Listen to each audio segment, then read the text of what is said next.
하나님의 꿈은 우리의 꿈보다 크십니다. 우리는 이기적이지만 하나님은 세계적이신 분입니다. 여러분, 유럽에서 부흥이 일어났어요. 유럽에서 부흥이 일어났어요. 빌립보, 그 다음 어디였죠? 데살로니가, 그리고 지난주일 베레아까지 살펴보았습니다. 이 부흥이 일어나는 바울의 전도 사역을, 가는 곳마다 부흥이 일어났고 수많은 사람들이 예수를 믿고 교회가 세워졌습니다.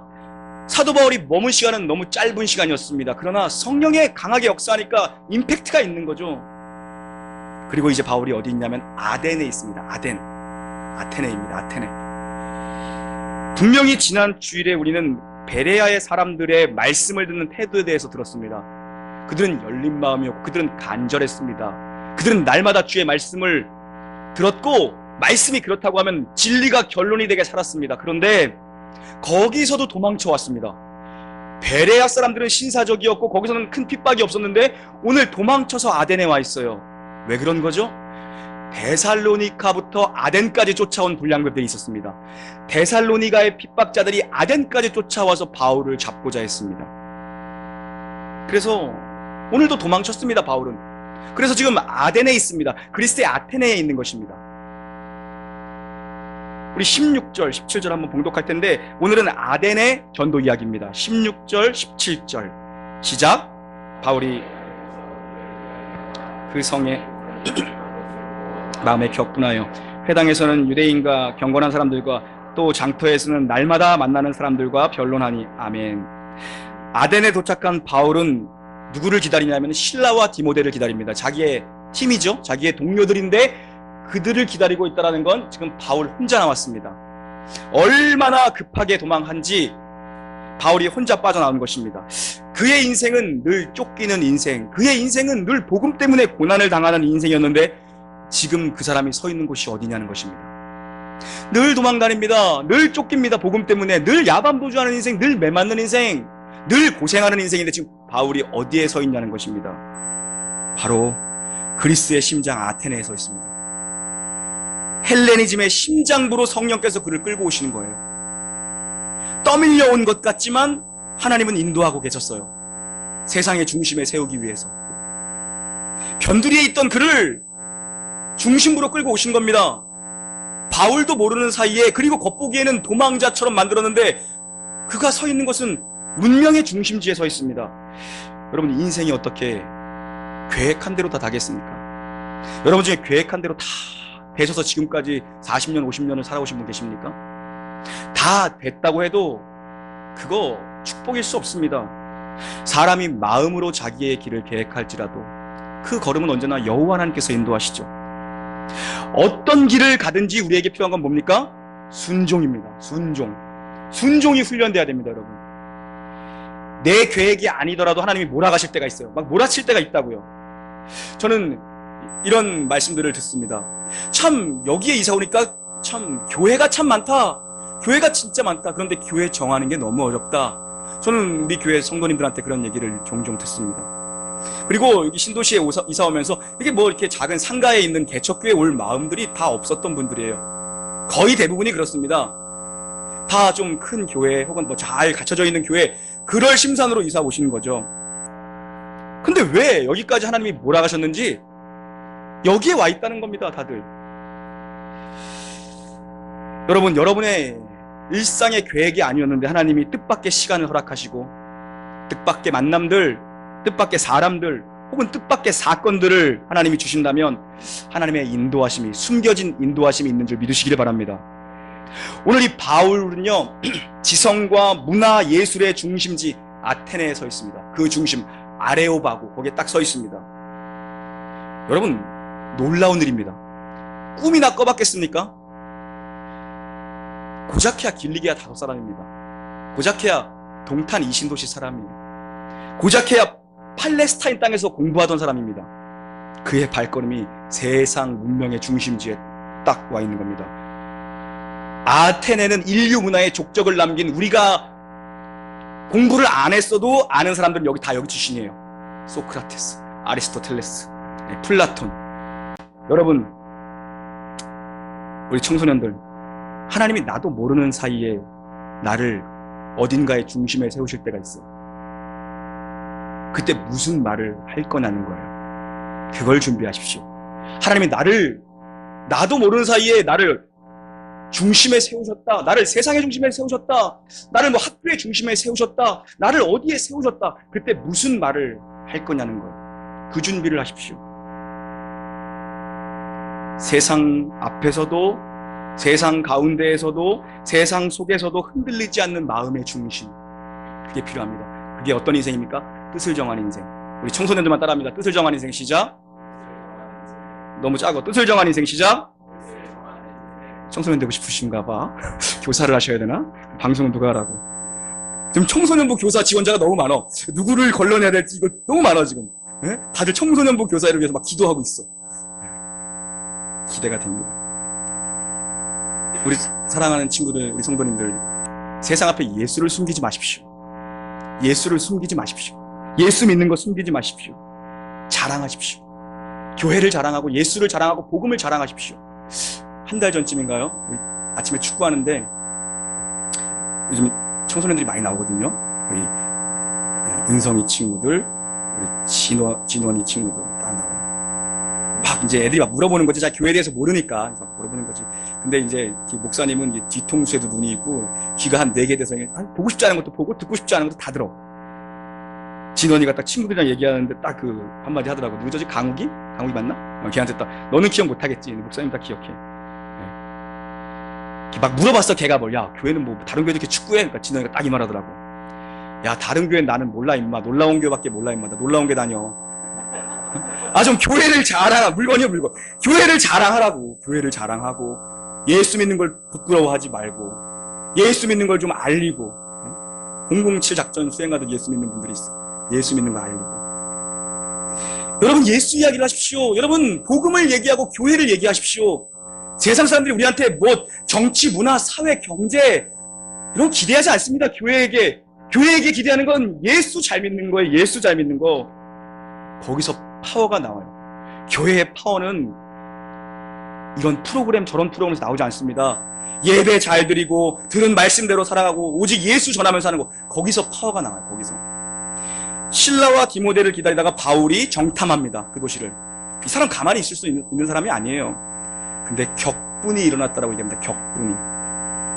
바울이 지금껏 돌아왔던 도시 중에 최고의 도시였어요. 아테네는. 정말 휘황찬란한 도시였다고요. 근데 바울이 감탄한 것이 아니라 분노합니다. 격분합니다. 왜요? 성령 충만한 사람에게는 영적인 것이 보인 거죠. 이 찬란한 물질 문명을 보고 그는 격분했습니다. 왜요? 여기는 지성인들, 정말 각각의 철학자들, 스스로 똑똑하다 여기는 자들, 스스로 최고의 지성이라고 여기는 모든 사람들이 모여 있는데 진짜 자기들이 어디로 가는지 몰라. 진짜 알아야 될 진리를 몰라. 여러분, 사도 바울이 격분했습니다. 왜요? 그 안에 계신 분이 누구십니까? 여기서 격분했다는 원어를 분석해보면 질투했다는 의미입니다. 질투했다. 누가 질투한 겁니까? 사도 바울이 화를 냈다는 얘기가 아닙니다.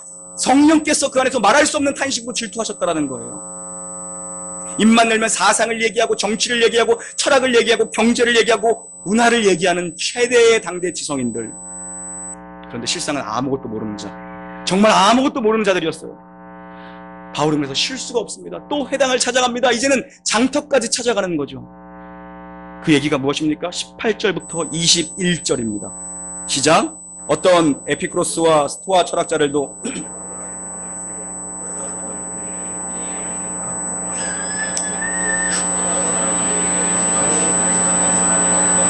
이는 바울이 예수와 부활을 전하기 때문이라. 그를 붙들어 아레오바고로 가며 말하기를 내가 말하는 이 새로운 가르침이 무엇인지 우리가 알 수 있겠느냐. 내가 어떤 이상한 것을 우리 귀에 들려주니 그 무슨 뜻인지 알고 하노라 하니 모든 아덴 사람과 거기서 나그네 된 외국인들이 가장 새로운 것을 말하고 듣는 것 외에는 달리 시간을 쓰지 않음이더라. 아멘. 여기도 공부 안 했어도 우리가 많이 들었던 것, 에피크로스 학파, 스토아 학파 이들이 나옵니다. 쾌락주의자들, 또 한편은 금욕주의자들, 당대 최고의 지성들입니다. 바울이 전한 예수의 이야기에 이들이 귀를 엽니다. 최고의 지성들이. 아덴 문화의 양대산맥입니다. 양분하고 있던 양대산맥. 바울을 아레오바고 단에 세웁니다. 거기가 어딥니까? 법원과 같은 곳입니다. 그 주변에는 지금도 그 주변에는 신전들이 가득합니다. 2만 몇천 개의 신전들이 있다고 합니다. 새로운 사상이나 새로운 어떤 종교를 가지고 오는 사람들이 서서 검증받는 장소입니다. 들어보는 겁니다. 최고의 스피커들, 최고의 연설가들이 서서 자기의 논리를 펼치는 것입니다. 바울의 이야기를 기이하게 여기 한번 들어보자. 바울을 딱 중심에 세운 겁니다. 주변에 온통 우상 신전들입니다. 거기에 바울이 중심에, 세상의 중심에 딱 선 겁니다. 왜 바울 말에 굳이 이들이 관심을 갖는가? 오늘 성경은 말씀하기를 이들의 관심은 오직 새로운 것이었다. 새로운 것만, 새로운 지식, 새로운 정보만 있으면 이들은 듣고자 했습니다. 바울이 난생 처음 들어보는 십자가와 부활의 이야기를 하니까 한번 들어보자는 것입니다. 이들은 새로운 것을, 정보를 듣고 새로운 정보를 수집하는데 하루 종일 시간을 다 보내는, 인생을 보내는 사람들이었다. 사상가들이었다. 여러분, 이 시대와 마찬가지 않습니까? 늘 새로운 정보를 원합니다. 우리는 늘 유행을 따라 살기를 원합니다. 이 시대와 같죠. 한번 들어보자는 겁니다. 새로운 얘기. 왜 이렇게 새로운 것에 목말라 하는가? 당대 최고의 지성들이 머리에 이미 들은 것만 해도 충분할 텐데 왜 이 지성들이 새로운 것에 목말라 합니까? 속이 허해서 그래요. 속이 허해서. 머리에는 온갖 지식들이, 온갖 정보들이 있는데, 온갖 사상들이 있는데 속까지 내려오지 않죠. 왜요? 진리가 아니니까. 속이 꽉 찬 사람은 유행 못 따라갈까봐 안달하지 않습니다. 자식들이 조금 늦다고 해서 애걸복걸하지 않아요. 남보다 뒤처질까봐 남들 하는 거 다 시키며 가랑이 찢어지며 살지 않습니다. 속이 꽉 찬 사람은요, 내가 유행을 만들어가는 사람이죠. 지난주에 저희 누나를 만났어요. 이사 갔다고 짜장면 좀 먹으러 만났습니다. 얘기하는데 주제가 소풍 간대요. 조카가 7살 유치원이에요. 유치원. 소풍 가는데 도시락 걱정을 하고 있더라고요. 소풍 도시락 싸는 걱정. 내가 듣다가 진짜 인생에 진짜 할 걱정도 없다 그랬어.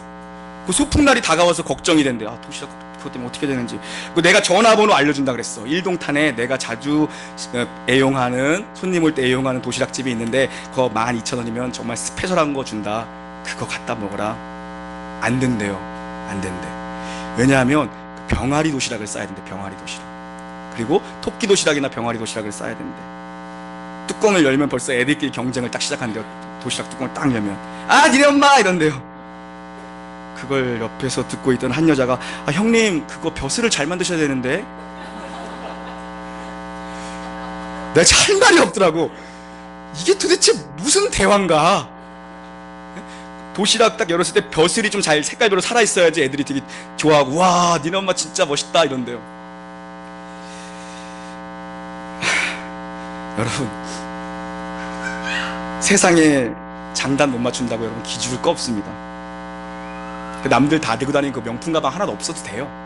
내가 그 얘기를 목요일날 들었네요. 그 닭벼슬 도시락 얘기를. 내가 진짜 대단하다 그랬는데 금요일날은 더한 사람을 만났어. 금요일날 누굴 만났는데 차도 좋은 차야. 벤츠더라고. 벤츠. 차 트렁크에 명품 가방 7개가 있어. 여자분인데 기분에 따라 바로바로 즉시 달라야 되고, 만나는 사람에 따라 가방을 바꿔매야 된대요. 쫙 있어 트렁크에. 그때 들었습니다. 병아리 도시락이 낫다. 병아리 도시락이 낫다. 돈은 안 쓰니까 그거는. 여러분, 세상은 내일을 위해 사는 사람들입니다. 내일만 보고 사는 사람들입니다. 내일 무엇을 입을까? 내일 무엇을 먹을까? 그리스도인의 정체성은 무엇입니까? 내일, 그리고 그 다음 내일, 그리고 그 다음에 또 내일. 그 끝을 보며 사는 사람입니다. 그 끝을 보면서 저 높은 곳을 향하여 날마다 나아가는 사람들입니다.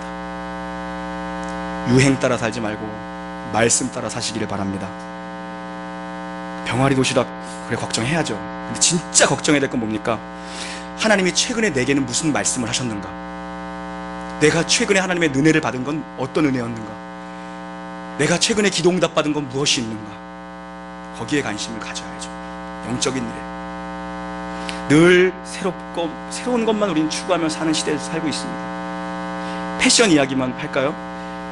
유행 주기는 레트로라고 하죠. 레트로, 복고풍. 유행 주기는 17년에서 20년 주기로 한 번씩 돕니다. 요즘에 보면 여러분 고등학교 다닐 때 입고 다니신 거, 애들이 막 입고 다니는 거 보이시죠? 약간 나팔바지 같은 것도 있고, 예. 유행 주기는 17년에서 20년 주기로 돌아요. 그게 디자이너들이 하는 얘기입니다, 여러분. 그러니까 20년 입으시면 여러분도 언젠간 패션 스타가 돼 있어. 야, 우리 엄마 앞서 나간다.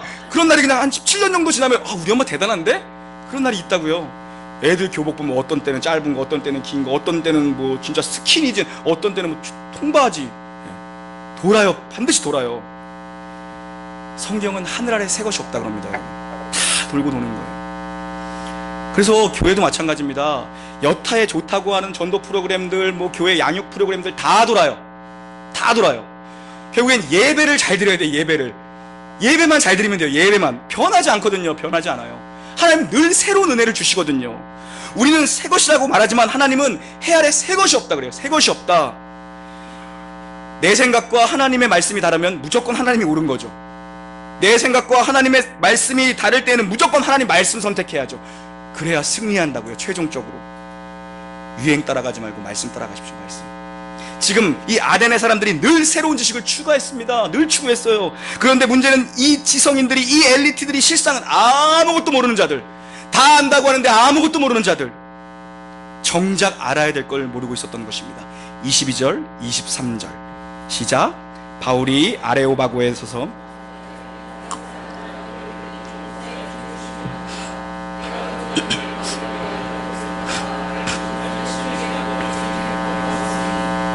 너희가 알지 못하고 위하는 것을 내가 너희에게 알게 하리라.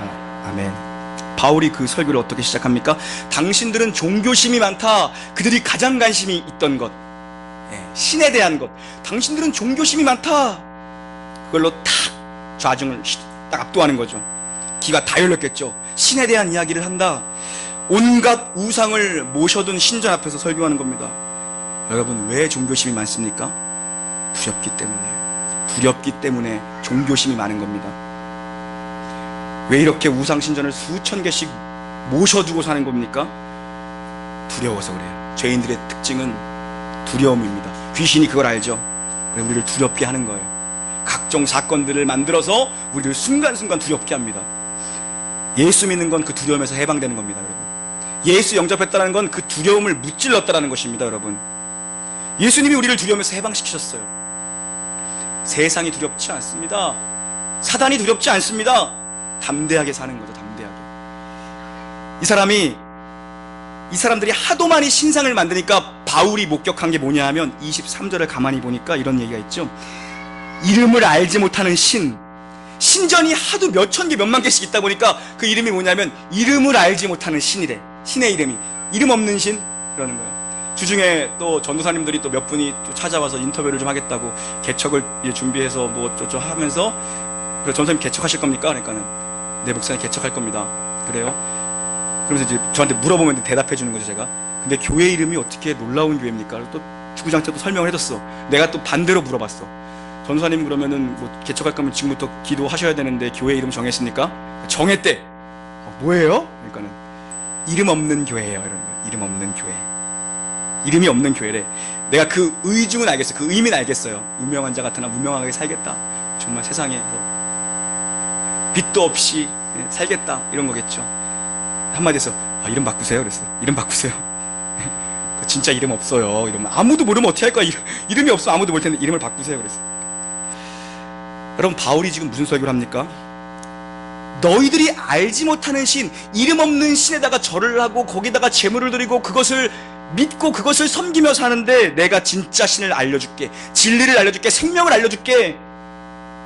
여러분, 어떻게 이름 없는 신을 예배합니까? 얼마나 두려우면 나무를 깎아다가 거기다가 절을 하고 자기 손으로 나무를 베다 깎아다가 절을 하고, 얼마나 두려우면 돌을 자기가 만들어서 거기다가 제물을 드리냐는 겁니다. 모든 두려움에서 해방되는 길을 알려줄게. 바울이 하나님에 대해 설명합니다. 그것이 이제 24절부터 끝까지의 내용입니다. 바울이 알려주는 그 긴 하나님에 대한 메시지는 무엇입니까? 창조주 하나님입니다. 창조주. 따라 할까요? 창조주 하나님. 두 번째는 통치자 하나님입니다. 통치자 하나님. 세 번째는 공급자 하나님입니다. 공급자 하나님. 그리고 네 번째는 인도하시는 하나님입니다. 인도하시는 하나님. 하나님이 창조주시고 그분이 지금도 통치하시고 다스리시고 계시고 그분이 우리의 모든 것을 공급하신다. 생명과 호흡을 공급하신다. 그 하나님이 우리를 인도하고 계신다. 너희와 가까이 계시다. 뭡니까? 동행하신 하나님이에요. 이 5가지 논리를 가지고 사도 바울이 이 지성인들에게 논리적으로 접근합니다. 창조주시고 그분이 지금도 만들어 놓으신 그 창조세계를 다스리시고 통치하고 계신다. 그분은 모든 공급자다. 생명의 호흡의 공급자다. 그분은 우리의 삶을 인도해 가신다. 그리고 그분은 우리와 가까이 계시는 동행자다. 너희는 지금 이름 모를 신을 왜 예배하는지, 누구를 예배하는지도 모르고 그러고 있는데 이 하나님을 예배하라. 이분이 참신이다. 이것이 진리다. 여러분, 신학자들은 오늘 사도 바울의 이 설교가, 이 아덴에서 우리가 읽었던 이 본문의 설교가 사도 바울의 많은 설교 중에 가장 탁월한 설교라고 신학자들은 평합니다. 후대의 신학자들이. 사도 바울이 정말 많은 설교들을 각 곳마다 가면서 전했지 않습니까? 오늘 우리가 읽은, 우리가 살펴보고 있는 이 설교가 가장 수사학적으로 탁월한 설교다라고 학자들은 평합니다. 얼마나 많이 사람들이 회심했을까요? 한번 읽어보겠습니다. 32절부터 34절 시작. 그들이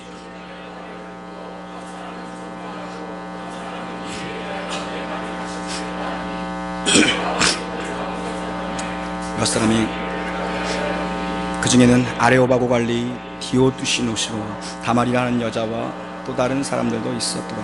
아멘. 바울의 설교 중 가장 탁월한 명설교. 여러분 생각해 보십시오. 지금까지 바울이 가면서 거기에 폭발적인 압도적인 부흥이 임하지 않은 곳이 어디 있습니까? 근데 여기서 열매를 보지 못합니다. 아덴에서. 우리식으로 얘기하면 명설교를 했는데 열매가 없습니다. 탁월한 설교를 했는데 열매를 보지 못합니다. 아덴 사람들이 복음을 받아들이지 않아요. 몇 사람, 다만 몇 사람만 가까이에서 믿더라. 이름 거론된 사람 2명. 쉽게 얘기하면 2명 믿었어요. 2명. 조롱합니다.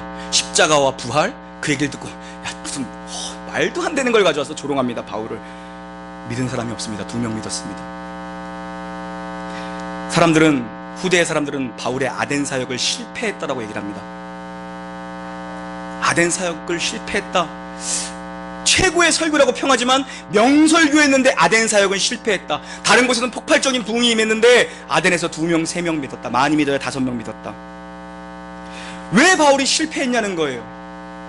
왜 바울이 실패했는 건가?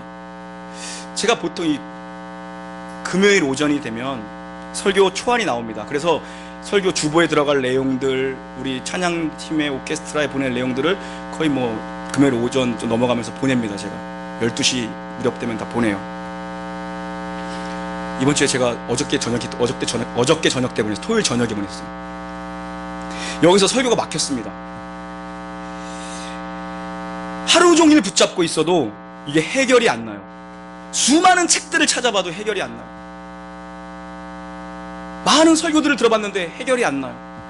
모두가 바울의 설교를 실패라고 얘기합니다. 바울의 아덴 사역을 실패라고 얘기합니다. 저는 이해가 안 가는 겁니다.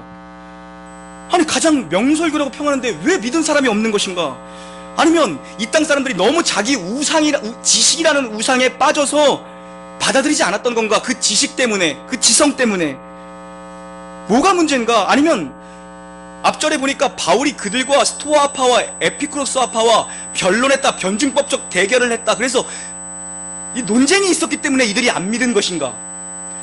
도대체 성령이 이곳으로 이끌고 왔는데 왜 실패라고들 얘기하는 것인가? 왜 바울의 아덴 사역은 실패인가? 늦게 결론이 났습니다. 도무지 안 될 때는 덮어놓는 게 낫죠. 덮어놓고 저희 아내한테 물어봤습니다. 설교 얘기를 여기서 도저히 설교가 안 돼. 여태까지 이런 적이 없는데.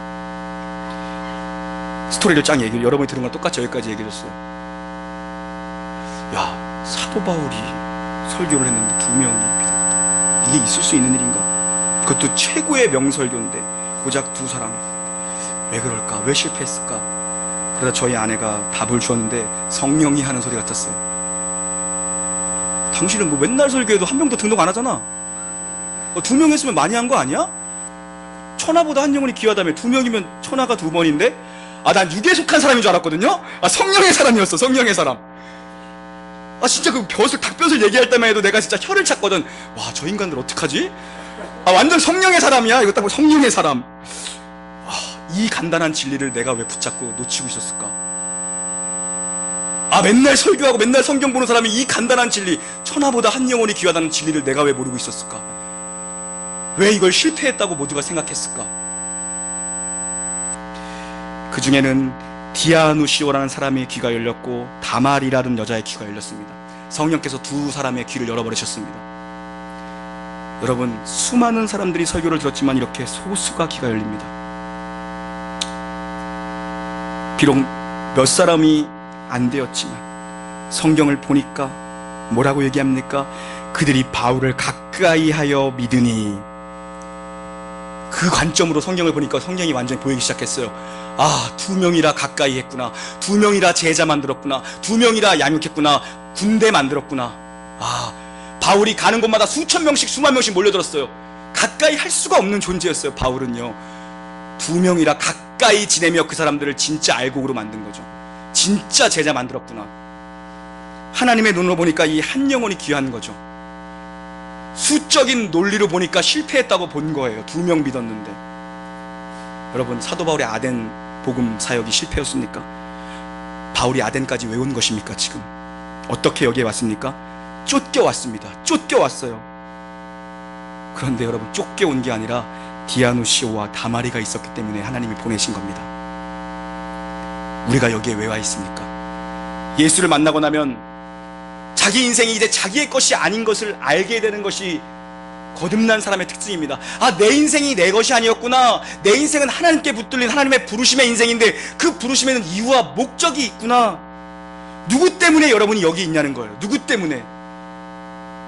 내가 아닌 누구를 위한 인생이 되는 겁니다. 내 인생을 위한 인생이 아니라 내가 아닌 누구의 인생을 위한 인생. 일평생 한 명이어도 좋고 두 명이어도 좋은 인생을 위해서 우리가 부름받은 겁니다. 전도에는 실패가 없습니다. 설교에는 실패가 없어요. 복음 전도에는 실패가 없습니다. 전하지 않는 것이 실패입니다. 전한 사람에게는 실패란 있을 수 없습니다. 여러분, 전도하지 않는 게 실패입니다.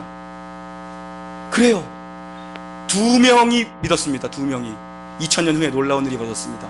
지금 그리스 아테네 정교회의 인구가 97, 8%입니다. 정교회 교인의 인구가 전체 인구의 97, 8%예요. 그 당시에 2000년 전에 두 명 믿었어요. 지금 뭐예요?